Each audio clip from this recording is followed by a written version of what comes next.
Peace. Did you know that the food pyramid that we grew up on was considered extremely controversial? Before we get into the controversy, let's get into the history of U.S. nutritional guidelines. In response to vitamin and mineral deficiencies such as rickets, government agencies began creating nutritional recommendations. This led to the creation of several nutritional guidelines.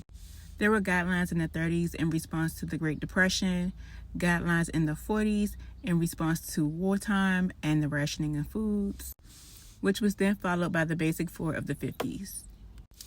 The Basic Four prevailed until the implementation of the food pyramid in 1992.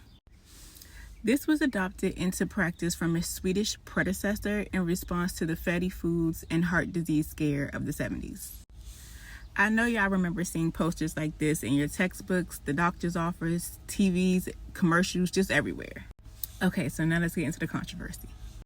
Allegedly, the food pyramid was influenced by lobbying from the meat and grain industries and is directly linked to the increase in obesity and metabolic disease in the U.S. The food pyramid recommended that the majority of your plate be grains at 6 to 11 servings per day, followed by fruits and vegetables, meat and dairy, and then fats, oils, and sweets. Meats instead of protein was listed as recommended 2 to 3 times per day, with no distinction between healthy and unhealthy meat choices. Sweets, oils, and fats were lumped together and were to be consumed sparingly. A huge fault of the food pyramid was its lack in acknowledging the difference between healthy versus unhealthy meats and fats. This was not only faulty science, but people started to recognize that the same agency that was responsible for the promotion and well-being of the agriculture industry was also responsible for putting forth dietary guidelines.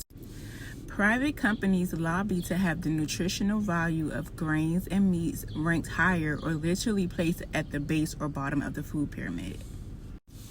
This, of course, increased the profitability of crops like corn, wheat, and soy, as they make up the bulk of processed products as well as hold the base of the food pyramid.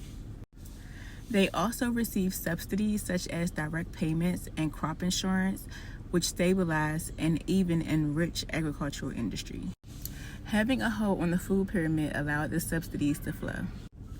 This came at the peril of Americans as type 2 diabetes, obesity, and metabolic illness rose sharply. We'll get into the statistics in part 2.